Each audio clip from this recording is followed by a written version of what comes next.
Today we will discuss about relation and function of class 12. Relation and function. Relation और function जानने से पहले सबसे पहले कार्टेशियन प्रोडक्ट के बारे में जानेंगे। कार्टेशियन प्रोडक्ट क्या होता है? कार्टेशियन प्रोडक्ट को ऐसे डिफाइन किया गया है, जैसे मान लीजिए लेट ए बराबर एक सेट है, एक है, दो है, तीन है, तो ए गुने ए अगर निकाला जाए, A into A is equal to हो जाएगा 1 2 3 इंटू हो जाएगा 1 2 3, इन दोनों में मल्टीप्लाई करेंगे तो इसमें क्या हो जाएगा 1 1 हो जाएगा, उसके बाद हो जाएगा 1 2, उसके बाद हो जाएगा 1 3, उसके बाद हो जाएगा 2 2, उसके बाद हो जाएगा 2 3, उसके बाद हो जाएगा 2 1 भी होगा, इसके बाद हो जाएगा 3 1, उसके बाद हो जाएगा 3 2, उसके बाद हो जाएगा 3 3। इसको हम कार्टेशियन प्रोडक्ट कहते हैं। तो अब ये कार्टेशियन प्रोडक्ट में हमारा बहुत सारे नंबर ऐसे देख रहे हैं इसमें कि कुछ रिलेशन के साथ ये जुड़े हुए हैं, उनका इस नंबर के साथ संबंध है, तो इसको हम रिलेशन के द्वारा रिप्रेजेंट करते हैं। तो रिलेशन होता क्या है? रिलेशन जानते हैं, रिलेशन तो रिलेशन पढ़ेंगे। Relation is the subset of Cartesian product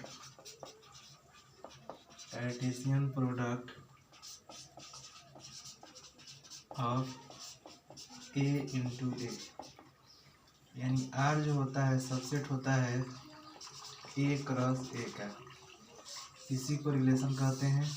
ये हमारा रिलेशन होता है। तो इसमें क्या पढ़े? सबसे पहले कार्टेशियन प्रोडक्ट के बारे में पढ़े। कार्टेशियन प्रोडक्ट क्या होता है? मान लेते हैं कि ए बराबर 1 2 3 है, ए इंटू ए निकालेंगे तो इसमें क्या हो जाएगा 1 2 3 इंटू 1 2 3 से गुना करेंगे तो 1 1 हो जाएगा, 1 2 हो जाएगा, 1 3 हो जाएगा, 2 2 हो जाएगा, 2 3 हो जाएगा, 2 1 हो जाएगा, 3 1 3 2 और 3 3। यह हमारा कार्टेशियन प्रोडक्ट है। अब इसके बाद रिलेशन क्या होता है? रिलेशन जो होता है इसी कार्टेशियन प्रोडक्ट के सबसेट को हम क्या बोलते हैं? रिलेशन कहते हैं। तो relation is the subset of Cartesian product of A into A, इसको हम कार्टेशियन प्रोडक्ट का सबसेट कहते हैं। तो आर सबसेट होता है ए इंटू ए का। तो आइए जानते हैं। इसमें सबसे पहले कार्टेशियन प्रोडक्ट जान गए, उसके बाद रिलेशन जान गए।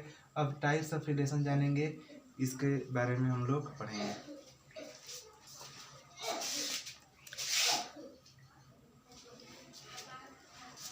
आइए जानते हैं इसके बाद टाइप्स ऑफ रिलेशन के बारे में। रिलेशन कितने प्रकार के होते हैं, यानी ये है टाइप्स ऑफ रिलेशन। रिलेशन 4 या 5 तरह के होते हैं, इसके बारे में जानते हैं। सबसे पहले जो होता है एम्प्टी रिलेशन। एम्प्टी रिलेशन उसको बोलते हैं, और इसको कहते हैं नूल रिलेशन, या इसको हम वॉइड रिलेशन भी कहते हैं, वॉइड रिलेशन। दूसरा हमारे पास आता है, इसको बोलते हैं यूनिवर्सल रिलेशन,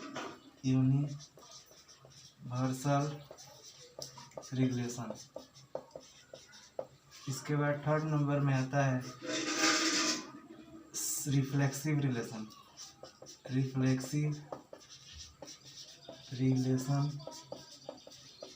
इसके बाद फोर्थ नंबर में आता है सिमेट्रिक रिलेशन, इसके बाद हमारा 5 नंबर में आता है ट्रांजिटिव रिलेशन, और 6 नंबर में आता है इक्विवेलेंस रिलेशन हमारे पास आता है। ये जितने तरह के रिलेशन है इसके बारे में हम लोग अभी फ़िलहाल पढ़ेंगे, बारी बारी से इसको देखते हैं।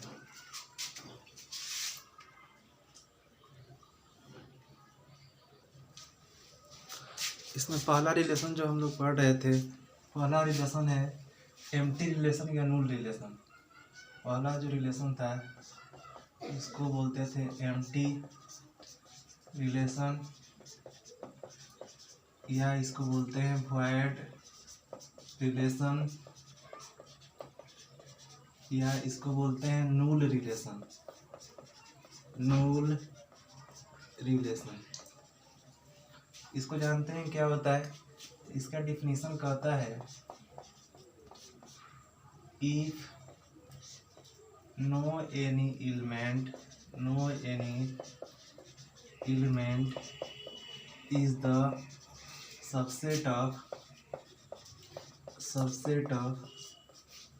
A cross A, then the relation is called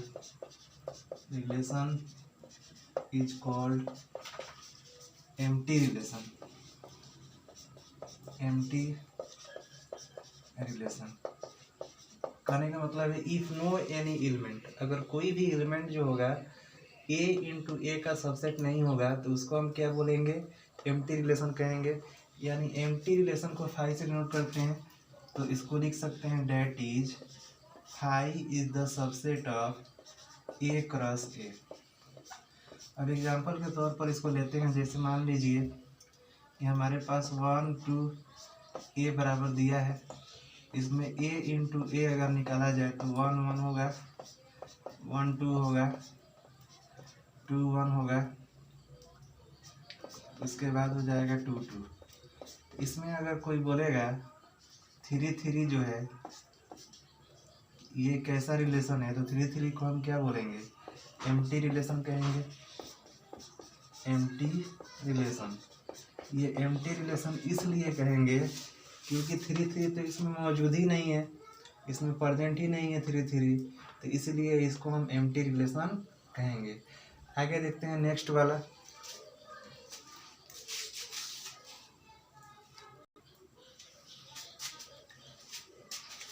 आगे है सेकंड नंबर में आपका था यूनिवर्सल रिलेशन। ये यूनिवर्सल रिलेशन क्या होता है? इफ एवरी एलिमेंट, इसका डिफिनीशन कहता है if every element is the subset of A cross A, then it is called universal relation. Universal relation कहते हैं। इसका कहने का मतलब क्या है? अगर हर एक एलिमेंट जो होगा ए क्रॉस ए का सबसेट होगा तो उसको हम बोलेंगे यूनिवर्सल रिलेशन। जैसे एग्जांपल के तौर पर हम मान लेते हैं let A is equal to दिया है 1 2 और 3, ऐसे दिया है। अगर ए क्रॉस ए निकालेंगे तो इसका कितना हो जाएगा? 1 1 1 2 1 3, उसके बाद हो जाएगा 2 1, उसके बाद हो जाएगा 2 2, उसके बाद हो जाएगा 2 3, इसके बाद हो जाएगा 3 1 3 2, उसके बाद 3 3। इसमें के जितने भी एलिमेंट हैं सारे के सारे सबसेट कहलाएंगे, और ये सारे के सारे जो रिलेशन कहलाएंगे उसको हम यूनिवर्सल रिलेशन कहते हैं। आगे देखते हैं थर्ड नंबर आपका reflexive relation.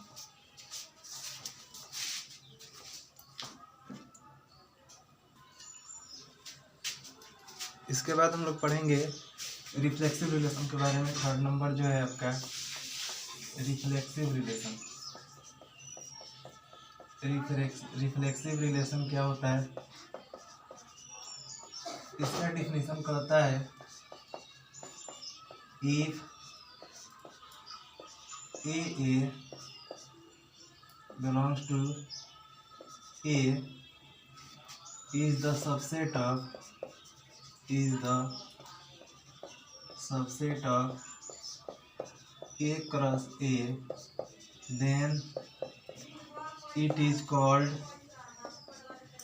Reflexive relation. Reflexive relation इसको कहते हैं।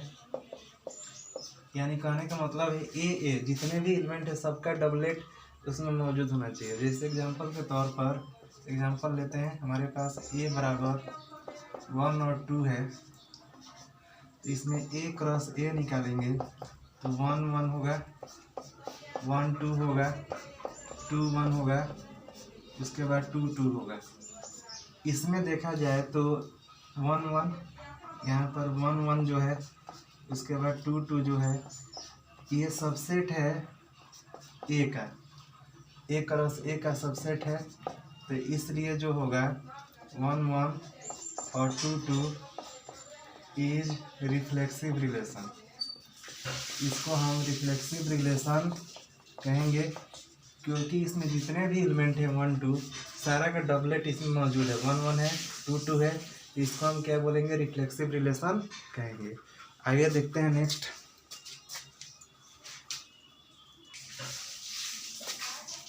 इसके बाद देखेंगे सिमेट्रिक रिलेशन। सिमेट्रिक रिलेशन किसे कहते हैं? इसका डिफिनेशन करता है if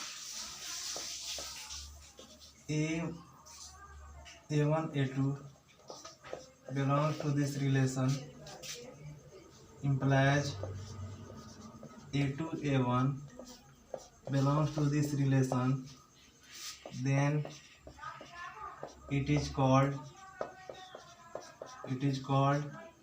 symmetric relation। Symmetric relation कहते हैं। तो जैसे इसके एग्जांपल के तौर पर मानते हैं, एग्जांपल हमारा let A is equal to 1 2 है, तो इसमें हम A इंटू ए निकालेंगे तो 1 2 इंटू 1 2 करना पड़ेगा। तो 1 2 में गुना करेंगे यानी 1 1 हो गया, इसके बाद 1 2 होगा, इसके बाद 1 2 1 होगा, उसके बाद हो जाएगा 2 2। तो इसमें देखा जाए तो 1 2 एंड 2 1 देख रहे हैं कि 1 2 भी इस रिलेशन में है, इस का सबसेट है, और 2 1 भी है, इसका सबसेट है, यानी इट इज सिमेट्रिक। इसको हम सिमेट्रिक कहेंगे। यानी जितने भी एलिमेंट होंगे उसका उल्टा भी मौजूद होना चाहिए। जैसे 1 2 है तो 2 1 भी होना चाहिए, 3 1 है तो 1 3 भी होना चाहिए। तो इसको हम क्या बोलेंगे? सिमेट्रिक रिलेशन कहेंगे। आज इतना ही पढ़ते हैं, कल इसके बाद पढ़ा जाएगा। तब तक के लिए थैंक यू।